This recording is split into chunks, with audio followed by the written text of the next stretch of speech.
but.fr.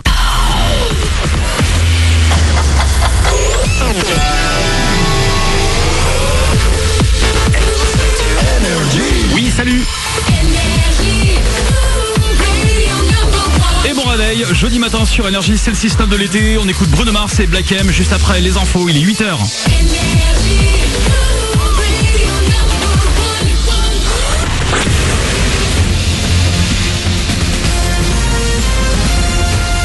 Toute l'actu sur Monaco Menton avec Frédéric Plat. Bonjour, on va encore avoir bien chaud aujourd'hui à Monaco et sur la Côte d'Azur. L'alerte orange canicule est maintenue pour ce jeudi dans les Alpes-Maritimes notamment. 38 degrés de prévu dans l'arrière-pays. On sera plus proche des 30 degrés sur le littoral avec un soleil omniprésent depuis le lever du jour. Et au réveil, justement, on a 24 degrés actuellement à Menton, Monaco ou encore à la Turbie. Près de 40 degrés aujourd'hui encore par endroit et avec cette chaleur, la température de la mer grimpe elle aussi. 26 degrés ce matin et avec un indice UV de 9, crème solaire indispensable aujourd'hui et il est déconseillé de s'exposer aux heures les plus chaudes. Il va également faire chaud sur la route et notamment pour le week-end qui approche. On attend à nouveau pas mal de monde à l'occasion du deuxième week-end le plus chargé de l'été. La pire journée demain dans la région avec du rouge notamment entre Nice, Saint-Isidore et l'Italie dès 9h du matin et pour toute la journée.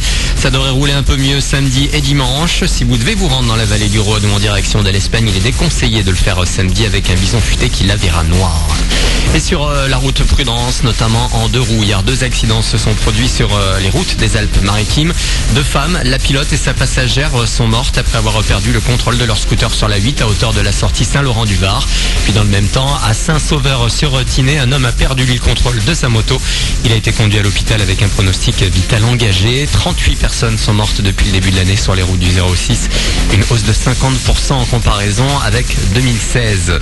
Les incendies dans le sud de la France, pas de nouveaux départs proches de chez nous hier, mais en Corse, pompiers et canadaires ont été mobilisés tout l'après-midi dans le centre de l'île où 80 hectares sont déjà partis en fumée. Hier encore, un homme a été arrêté près de Manos, qu'il a avoué être l'auteur de l'incendie qui a touché la commune mardi.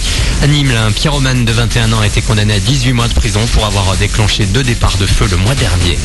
La page sport maintenant, et il y a du lourd. On commence en douceur avec la dernière recrue monégasque, Adama Diakabi, 21 ans, vient de signer pour 5 ans avec le Rocher.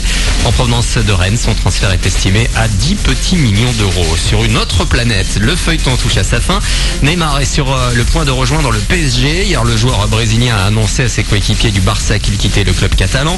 Depuis, il est en Angleterre en attendant l'officialisation de son arrivée à Paris, attendue avant la fin de la semaine. Un transfert à 222 millions d'euros. C'est un record pour un joueur de foot.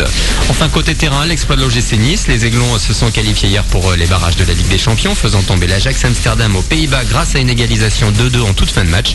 Ça s'annonce costaud au prochain tour avec Liverpool, Séville ou encore Naples comme adversaire. Le tirage au sort a lieu demain. Pour l'heure, on est jeudi le 3 août, il est 8h03, c'est le 6-9 de l'été. Bon début de journée.